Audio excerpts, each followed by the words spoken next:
Assalamualaikum warahmatullahi wabarakatuh. Saya Nurfaiza Mutia Pulungan dari kelas GCC 2019. Di video ini saya akan menjelaskan hasil survei saya untuk tugas gabungan mini riset, rekayasa ide, dan project work di mata kuliah desain produk.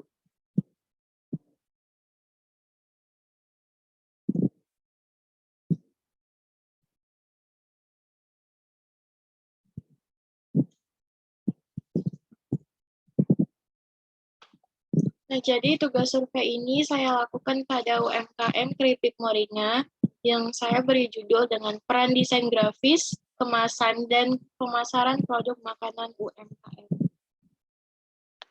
Yang pertama, tentukan produk yang ada di pasaran yang berasal dari UMKM skala kecil atau besar. Produk UMKM yang saya survei sendiri yaitu keripik moringa dari UMKM Umi Kreatif. Nah, keripik moringa sendiri adalah keripik yang berbahan dasar dari daun kelor. Pihak UMKM terinspirasi untuk membuat produk ini setelah mengetahui manfaat dari daun kelor dan ingin menciptakan cemilan sehat untuk masyarakat. Produk dari UMKM ini diproduksi pada lingkup rumahan atau home industry dalam skala yang kecil. Pihak UMKM juga mengatakan bahwa ada keinginan mereka untuk memperbesarnya ke skala yang lebih besar lagi. Nah, di sini ada gambar dari keripik moringa dan proses produksi dari keripik moringa itu sendiri. Yang kedua, lakukan pengambilan data secara primer atau sekunder terkait produk tersebut. Nah, datanya sendiri saya dapatkan secara primer, yaitu melalui metode wawancara dengan pendiri UMKM. Data yang saya dapatkan antara lain, yang pertama, UMKM ini didirikan oleh 5 orang yang sekaligus menjadi pekerjanya. Yang kedua, tidak ada karyawan yang direkrut, baik untuk proses produksi, distribusi, ataupun untuk promosi. Jadi semuanya dilakukan oleh pendiri UMKM yang berjumlah 5 orang tadi. Kemudian hasil penjualan kurang lebih 70 bungkus per minggunya. Selanjutnya, harga jual keripik yaitu Rp8.000 per bungkus dengan keuntungan yang diperoleh sebesar Rp2.000 per bungkusnya. Nah, keripik moringa ini sendiri sudah mendapatkan nomor PIRT dan halal MUI.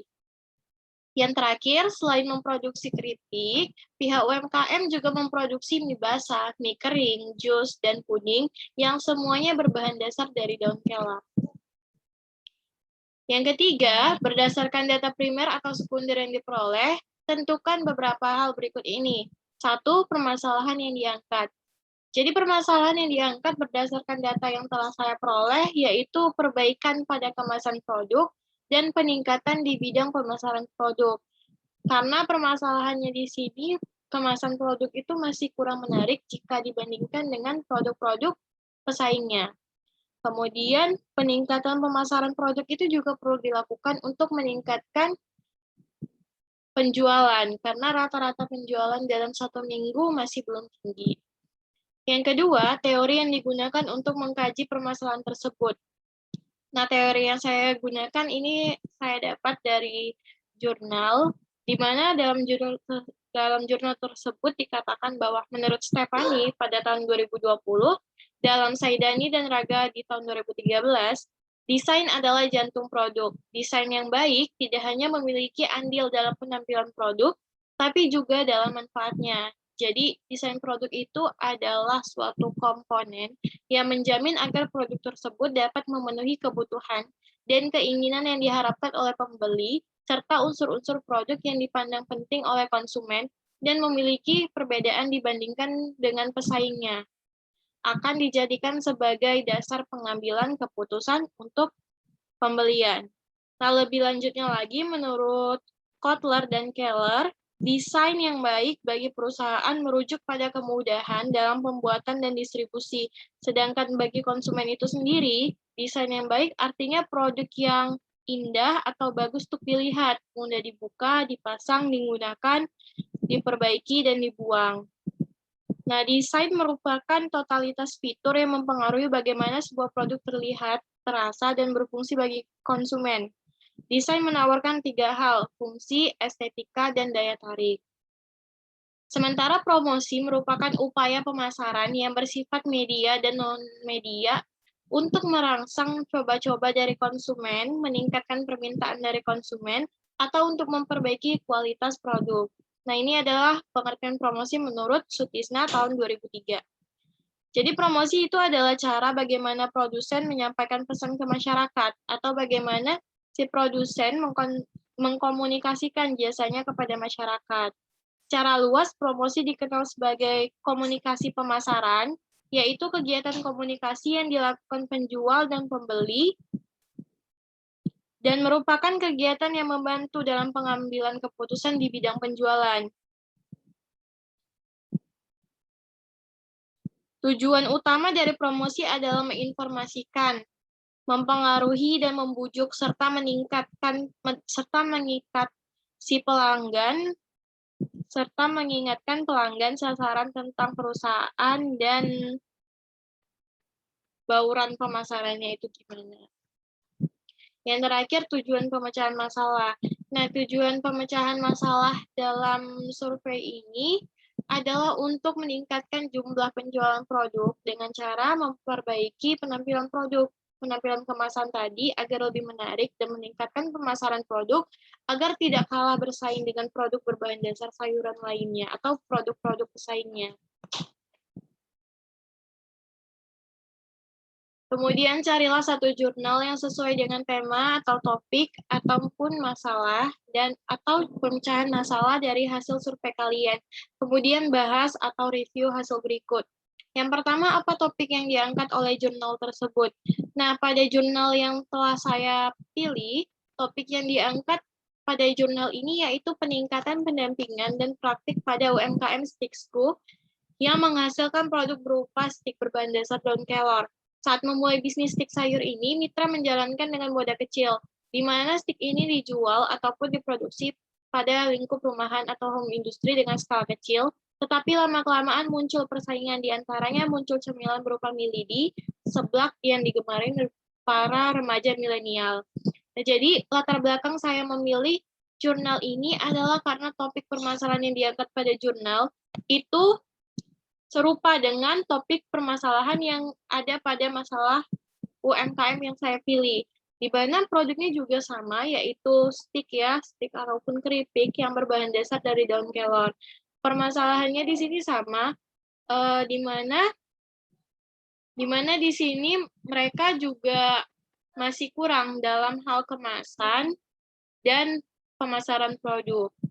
Namun yang menjadi perbedaan di jurnal ini, Stiksku ini masih belum memiliki varian rasa, sementara untuk keripik moringa sendiri sudah ada beberapa varian rasa. Itu yang membedakannya. Namun untuk permasalahan kemasan produk dan pemasaran produk yang ingin ditingkatkan sama, sehingga saya memilih jurnal ini. 2. Jelaskan teori yang diangkat oleh jurnal tersebut. Nah, setelah saya baca, saya tidak menemukan teori apapun yang dibahas dan digunakan pada jurnal terkait dalam pengabdian yang dilakukan. Yang ketiga, jelaskan masalah yang diangkat oleh jurnal tersebut. Masalah yang diangkat dalam jurnal adalah terkait dengan variasi produk, dengan cara harus membuat stik dengan varian rasa, serta labeling, dan membantu dalam hal pemasaran. Kemudian yang keempat, jelaskan tujuan dari topik yang diangkat dari jurnal tersebut. Tujuan dari topik yang diangkat yaitu untuk meningkatkan variasi produk, memperbaiki kemasan dan labeling, serta meningkatkan pemasaran terhadap UMKM agar tidak kalah bersaing dengan cemilan kekinian yang semakin beraneka ragam di masyarakat. Yang kelima, lakukan review pada jurnal tersebut sesuai hal-hal berikut ini. 1. Jelaskan metodologi yang digunakan untuk menjawab permasalahan tersebut. Nah, jurnal ini merupakan jurnal pengabdian masyarakat. Metode yang digunakan sama penelitinya yaitu kegiatan pengabdian masyarakat dengan cara pendampingan dan praktik. Jadi tim pengabdi itu akan memberikan pendampingan, diskusi pendampingan kemasan dan labeling, serta pembuatan kemasan dan labeling. Kemudian nanti mereka akan melakukan evaluasi atau refleksi kepada mitra, tempat mereka melakukan pengabdian. Hal ini dilakukan untuk mengetahui sejauh mana si mitra bisa melaksanakan hasil pendampingan dan mengenalkan produk secara luas kepada konsumen, baik dalam bidang administrasi dan pemasaran, serta produk yang dihasilkan. Yang kedua, jelaskan hasil penelitian dari jurnal tersebut. Jadi tim pengabdi dalam jurnal ini berjumlah 2 orang yang dibantu dengan 1 mahasiswa dari STKIP PGRI Jombang, memberikan pengetahuan dan penjelasan kepada Home Industry Sticksku selaku mitra dalam pengabdian ini. Bagaimana cara meningkatkan manajemen wirausaha melalui usaha yang telah ditekuni selama ini. Pembuatan label yang awalnya dikemas di plastik atau di plastik 1 kilograman diperbarui dengan menggunakan standing pouch, sehingga lebih praktis karena ada klip penutupnya. Kemudian dilakukan juga promosi dengan memasarkan banner kecil di depan rumah mitra bertuliskan Home Industry Sticksku sesuai dengan tujuan yang ingin mereka lakukan, yaitu tujuan promosi tersebut untuk produk mitra dapat lebih dikenal luas oleh konsumen selain menggunakan sosial media. Yang terakhir, uraikan kesimpulan dan implikasi serta saran dari jurnal tersebut. Jadi kegiatan penelitian yang telah dilaksanakan oleh tim pengabdian pada bidang manajemen usaha yang meliputi promosi dan labeling pada produk berbasis olahan dari daun kelor. Nah, tim pengabdi dalam kegiatan ini mengatasi masalah tentang produksi, yaitu dengan memberikan 1 unit gilingan pasta atau mie yang berguna untuk memperlancar dalam proses produksi stik. Di samping itu, dalam pembuatan kemasan atau labeling, tim pengabdi berdiskusi dengan mitra guna membuat label kemasan yang bagus dan menarik sehingga dapat menarik minat para konsumen untuk membeli, serta pembuatan banner yang berfungsi untuk promosi. Nah, tim pengabdi berharap agar mitra dapat berkreasi lagi dalam menciptakan inovasi stik berbahan dasar kelor, selain varian rasa misalnya dengan bentuk yang berbeda, yaitu bubur bayi yang berbahan dasar kelor, ataupun mie yang berbahan dasar kelor. Mitra diharapkan mendaftarkan untuk PIRT produknya sehingga bisa lebih terjamin dan aman dikonsumsi. 6. Kaitkan hasil review dan hasil review CBR tersebut dengan tugas survei Anda. Nah, topik pembahasan serta permasalahan yang ada pada hasil survei saya itu berbeda dengan hasil survei pada CBR yang telah saya lakukan, sehingga hasil reviewnya tidak memiliki kaitan apapun dengan hasil review pada CBR.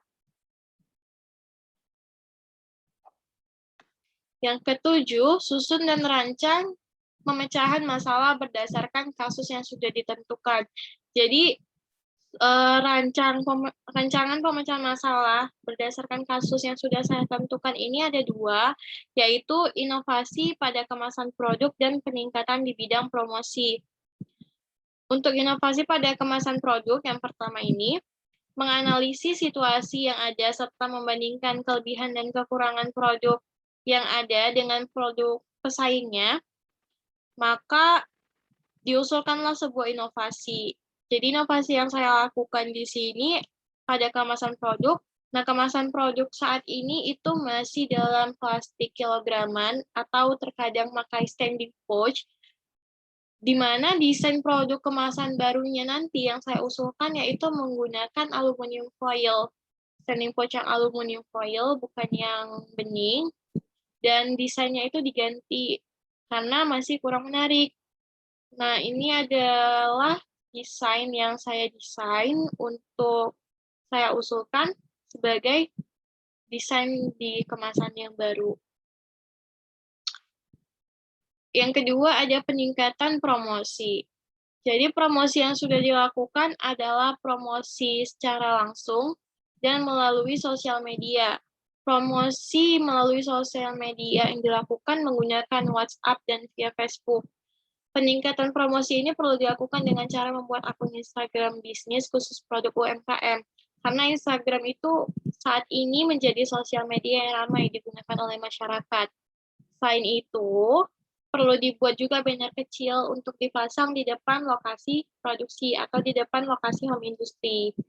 Setelah produk semakin dikenal oleh masyarakat, pihak UMKM dapat bekerja sama juga untuk memasarkan produk dengan mitra penyedia jasa pesan antar makanan online melalui aplikasi yang tersedia. Jadi semakin mudah akses konsumen untuk membeli produk yang ada. Ini adalah daftar pustaka yang saya gunakan. Ada 2 jurnal, yaitu jurnal pengembangan produk kemasan berbahan dasar kelor di desa Ganggang Tingan, Kecamatan Ngimbang, Kabupaten Lamongan, dan jurnal yang berjudul Peran Penting Promosi dan Desain Produk dalam Membangun Minat Beli Konsumen. Sekian presentasi dari saya terkait tugas gabungan mata kuliah desain produk. Apabila ada kekurangan, saya mohon maaf. Terima kasih atas perhatiannya. Wassalamualaikum warahmatullahi wabarakatuh.